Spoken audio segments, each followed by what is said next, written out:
Hi everyone, welcome back to my channel. So, welcome to the new study vlog, and this is my after school study routine. I started my study after coming from tuition, so it's around 6 pm, and I started my study.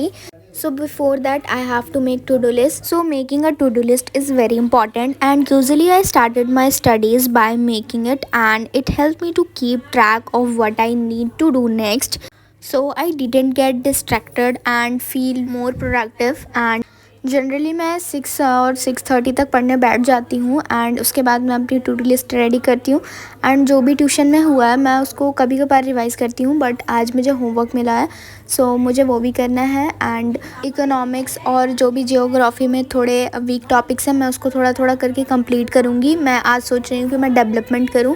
So development actually मैंने पहले कर लिया है, but मैंने उसको revise नहीं किया था, सो आई थॉट कि मैं उसको रिवाइज़ भी करूँगी, एंड कुछ क्वेश्चन प्रैक्टिस वगैरह भी करूँगी। So I started by doing maths.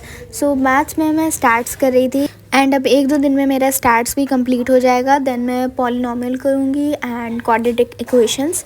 तो अभी मेरा मैथ्स का सिलेबस सही चल रहा है। Now I have to focus on science. तो साइंस में देखो अभी सेकंड टर्म का मेरा कुछ भी नहीं हुआ है, बट मैं ट्राई करूँगी कि मैं फटाफट से करूँ, बिकॉज़ 5 चैप्टर मेरे अभी भी बचते हैं, एंड मुझे वो नवंबर तक कंप्लीट कर लेना है, बिकॉज़ उसके बाद मैं सैम्पल पेपर्स करूँगी।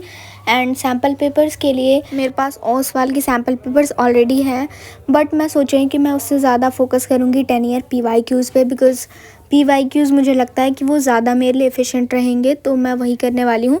एंड यहाँ पे तो लाइक मेरा बेसिक मैथ्स है, तो ज़्यादा मेरे को करना नहीं है। सो यहाँ पे मैं जस्ट स्टैट्स कर रही थी और जितने भी क्वेश्चंस हैं, बिकॉज़ उसमें थोड़ी कैलकुलेशन ज़्यादा है। सो मैं जस्ट अपने कैलकुलेशन को चेक कर रही थी कि मैंने सही की है या नहीं, मैंने आंसर इससे नहीं किया था। I have completed my first task and it's already more than 8 p.m. and now I have to complete my second task.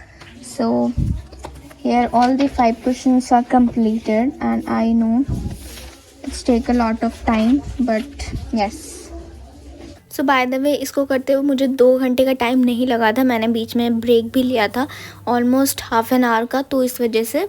And उसके बाद अब मुझे करना है इकोनॉमिक्स। तो अभी जो 2-3 दिन का टाइम है मैं उसमें अपनी इकोनॉमिक्स या जो भी मेरे वीक टॉपिक्स है उसको मैं कवर करने वाली हूँ।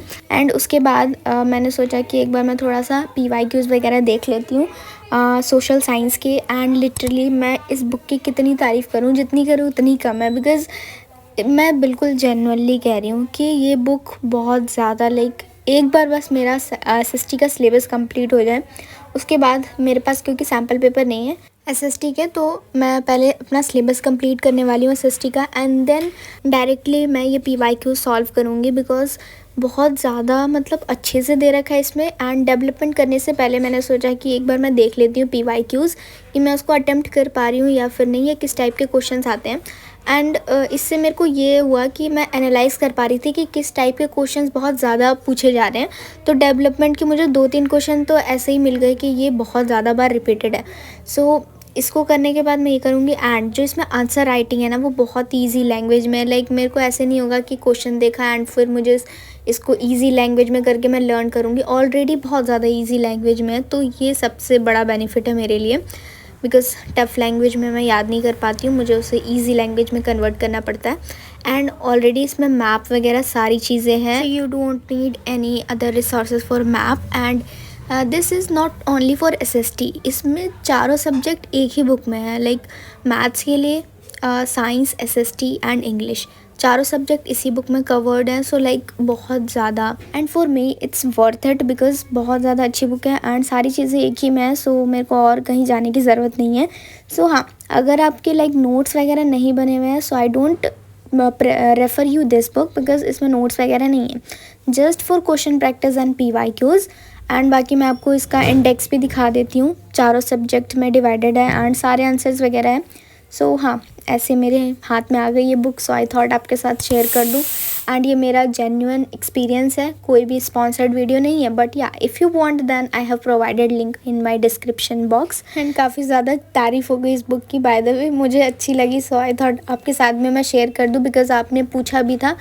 सो yes, and now I am going to like revise development, because question answers ठीक है, एक बार रिवाइज़ भी कर लेना चाहिए। तो अब मैं जा रही हूँ रिवाइज़ करने। तो मैंने कहा इसमें नोट्स वगैरह नहीं है इंक्लूड। सो अब मैं जिस बुक में नोट्स वगैरह है अब मैं उस पर रिवाइज़ करने जा रही हूँ। सो यस, सो यहाँ पे मैं अरिहंत की बुक यूज़ कर रही हूँ एंड यहाँ पे नोट्स वगैरह बहुत अच्छे होते हैं। सो या अगर आपने नोट्स नहीं बनाया then go for this book. And यहाँ से मैंने अपनी पूरी लाइक रिवीजन की बहुत अच्छे से एंड एनसीईआरटी के कुछ क्वेश्चंस देखे एंड उसके बाद फिर थोड़े से competency based questions and it took me around 1.5 hours. And ये नोट्स रिवाइज करने से पहले मैंने दिगराज सर की वीडियो देखी थी, बिकॉज़ उनकी वीडियोस से मतलब वो इस मतलब एक एक टॉपिक को बता देते हैं कि कौन सा टॉपिक ज़्यादा इम्पॉर्टेंट है। सो ये मेरे को बहुत ज़्यादा अच्छा लगता है। लाइक उन्होंने बताया था कि ये जितने भी फैक्ट्स हैं उनकी सारी की आपको डेफिनेशन याद करनी है, बिकॉज़ ये क्वेश्चन आता ही है। सो लाइक इस तरीके से सारी चीज़ें पता चल जाती हैं कि कौन सी लाइक चीज़ें इंपॉर्टेंट है। तो हाँ, एक चैप्टर अगर आप कर रहे हो तो उससे पहले आप दिगराज सर की वीडियोस देख लेना और उसके बाद आप अपने नोट्स रिवाइज कर सकते हो। एंड नाउ अब ये वाला भी मेरा टॉपिक कंप्लीट हो गया है and let's see the next. Topics complete हो गए हैं। Now I am going to start carbon and compound. So let's see, जो फर्स्ट टॉपिक है वो मैं कंप्लीट कर लेती हूँ। So I thought it's around 10 PM and अभी भी 1 घंटा है मेरे पास। तो मैं अभी थोड़े से लाइक कार्बन एंड कंपाउंड अपना न्यू चैप्टर स्टार्ट कर देती हूँ, बिकॉज इसको भी धीरे धीरे लाइक कंप्लीट करना है, क्योंकि मैंने इसको 1 नवंबर से स्टार्ट करने का सोचा था, बट एसएसटी कर ली थी, मैथ्स कर ली थी मैंने। सो आई थॉट कि चलो अब थोड़ा सा साइंस कर लेती हूँ। सो मैंने यहाँ पे अलग सर का लेक्चर लगाया था और उनकी वीडियोस मुझे काफ़ी ज़्यादा अच्छी लगती हैं। लाइक मैंने मिड टर्म में इनकी वीडियोस देखी थी, मेटल्स एंड नॉन मेटल्स की। तो मेरा वो चैप्टर बहुत दिनों से लाइक मुझे समझ नहीं आ रहा था, but after seeing his videos मुझे बहुत अच्छे से सारे कॉन्सेप्ट्स क्लियर हुए। एंड मैं जब तक लेक्चर देख रही थी एंड उसके बाद ही मैंने कुछ 3-4 मिनट का लेक्चर अटेंड किया होगा, उसके बाद नेट ख़त्म हो जाता है। सो आई थॉट कि अब नेट ख़त्म हो गया तो अब उसको छोड़ते हैं। सो मैंने फटाफट से जिस तरीके से मैंने खोला था वैसे ही मैंने अपनी बुक बंद की एंड आई थॉट कि चलो फिर इंग्लिश कर लेते हैं। सो इंग्लिश में मैंने सोचा कि ग्रामर कर लेती हूँ मैं, बिकॉज़ इंग्लिश का मेरे पास रिज़ल्ट आ चुका है and it was not totally good. Like बहुत ज़्यादा अच्छा नहीं गया है मेरा एग्ज़ाम। सो लिटरेचर सेक्शन मेरा बहुत अच्छा गया है, बट ग्रामर सेक्शन में मैंने क्या ही किया है वो मुझे ही पता है, बिकॉज़ बहुत ज़्यादा ही गलती हुई है मेरी ग्रामर सेक्शन में।